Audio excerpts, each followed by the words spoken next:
So, what does it actually mean to be righteous? It's a huge question, right? It's at the heart of so many belief systems, but the answer can feel, well, a little slippery. Today, we're going to unpack the anatomy of righteousness using a really fascinating theological text as our guide. I mean, just think about it. That word, righteous, it pops up everywhere, from ancient scriptures to fiery modern debates about justice. But what are we really talking about? Beyond just a general sense of being a good person, what does it truly mean? Let's dive in and break it down. For this explainer, we're going to lean on the insights of Pastor Warren Wang.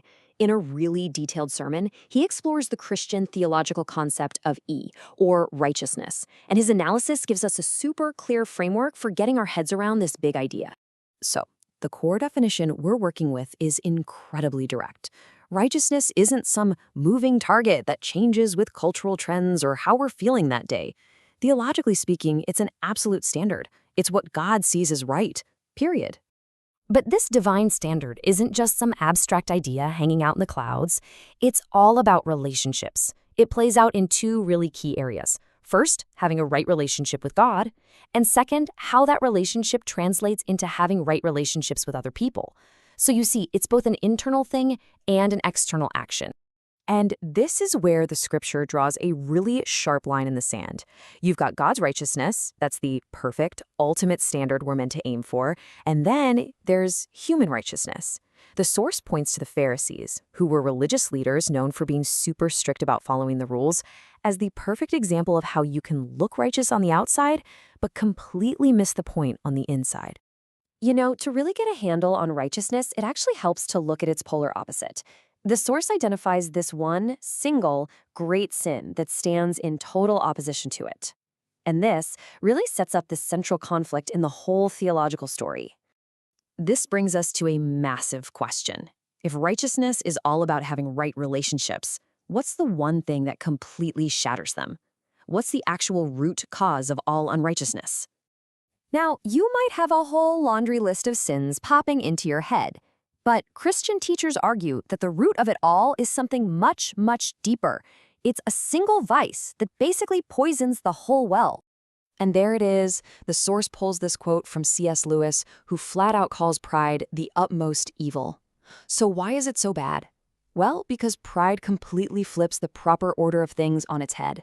It puts the self at the very center of the universe, which, by definition, just breaks a right relationship with both God and with everyone else.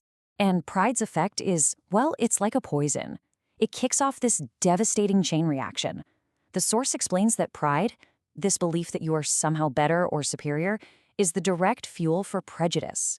That prejudice is then used to excuse and justify injustice. And once injustice becomes the norm, it creates the perfect environment for all sorts of other sins to just run wild. So, how does this ancient battle between righteousness and pride actually show up today? Well, the source text points to several modern ways this idea gets twisted, and they are particularly dangerous. First up, the source asks this really pointed question: are looks justice? I mean, that's a sharp critique of our image-obsessed culture, where we so often mistakenly connect physical attractiveness with being a good or moral person. And then it asks if wealth is justice.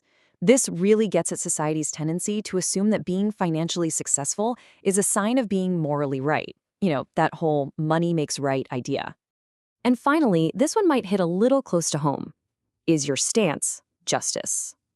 This points right at our age of intense polarization, where being righteous is often just confused with being on the right political team or holding the right ideology, totally separate from a person's actual character or actions.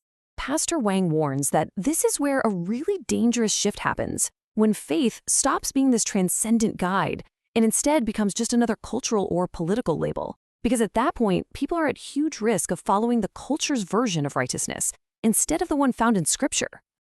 Okay, so if pride and all these cultural pressures are constantly trying to warp our sense of what's right, how in the world does a person learn to be truly righteous? The source material actually offers a pretty clear path forward. The way forward is all about moral responsibility, and it's built on 3 core duties. It begins with actively, intentionally acting justly in your day-to-day life.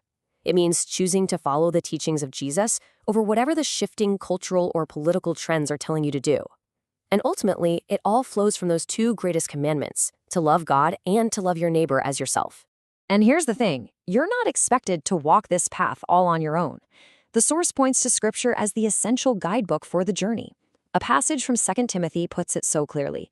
The Bible's whole purpose is to teach, to correct, and to give you the training you need to live a righteous life. But this pursuit of righteousness isn't just about duty and hard work. The source material doesn't end with a command, but with this incredibly powerful promise for anyone who decides to go on this journey.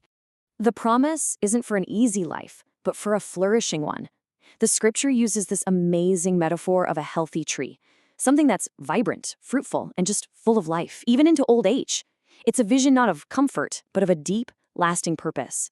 And so that brings us right back to our opening question, but now hopefully with a much deeper perspective. The answer to what does it mean to be righteous isn't some simple definition you can memorize. It's something you find in the lifelong journey of constantly trying to align our relationships with God and with everyone around us. And that leaves us with a final thought to carry with us. In a world where justice is so easily twisted by pride, by wealth, by our own tribes, what does the pursuit of true, unbiased righteousness actually demand from each of us today?